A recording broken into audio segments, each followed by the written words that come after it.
নিবন্ধন স্থগিত হওয়া বাংলাদেশ আওয়ামী লীগের নৌকা প্রতীক ওয়েবসাইট থেকে সরিয়ে ফেলার পরেও ইসির ওয়েবসাইটে ভূতের মতো নৌকা একবার আসে তো আরেকবার যায়, তা নিয়ে তৈরি হচ্ছে বিভ্রান্তি।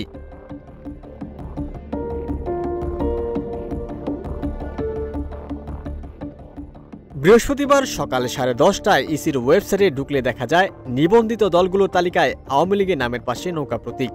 এর কিছু সময় পর আবার ওয়েবসাইটে ঢুকলে ফের হারিয়ে যায় আওয়ামী লীগের নামের পাশে থেকে নৌকা, অথচ গতকাল বুধবার সকালেই নৌকা সরিয়ে ফেলা হয়েছিল। এরপর ইসির সিনিয়র সচিব বিকালে বলেছিলেন, প্রতীকের তফসিলে নৌকা থাকলেও বিভ্রান্তি এড়াতে সাপ্লিমেন্টারি প্ল্যাটফর্ম ওয়েবসাইট থেকে নিবন্ধন স্থগিত হওয়া আওয়ামী লীগের প্রতীক নৌকা সরিয়ে রাখা হয়েছে।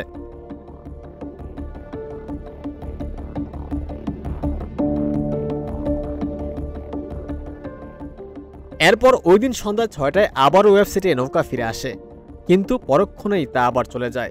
এ নিয়ে এমন ঘটনা কয়েকবার ঘটল ইসির ওয়েবসাইটে। নৌকা প্রতীক ওয়েবসাইট থেকে বারবার আসছে আর চলে যাচ্ছে, এর কারণ জানতে চাইলে ইসির সিস্টেম অ্যানালিস্ট মামুনুর হোসেন জানান, আমাদের ব্যক্তিগত কম্পিউটার, মোবাইল যে ডিভাইস ব্যবহার করি এর মধ্যে কিছু ক্যাশ থেকে যায়।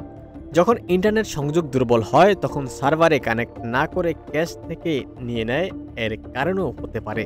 তিনি বলেন, আমি আমাদের সার্ভারে ঢুকে দেখেছি গতকাল এটা যেভাবে মুছে ফেলা হয়েছে সেভাবেই আছে। এই কারণেই আপনাকে নির্দিষ্ট ব্যাখ্যা দেওয়া মুশকিল।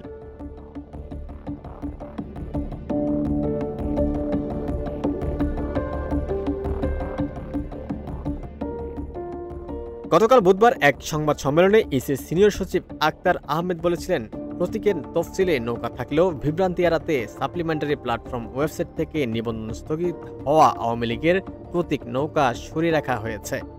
এক প্রশ্নের জবাবে তিনি বলেন, নির্বাচন কমিশনের উপর কোনো চাপ নেই। নির্বাচন কমিশন মনে করেছে এটা সরিয়ে রাখা ভালো হবে।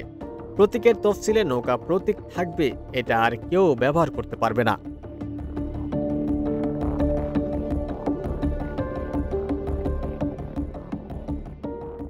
গত 12ই মে আওয়ামী লীগের নিবন্ধন স্থগিত করে নির্বাচন কমিশন।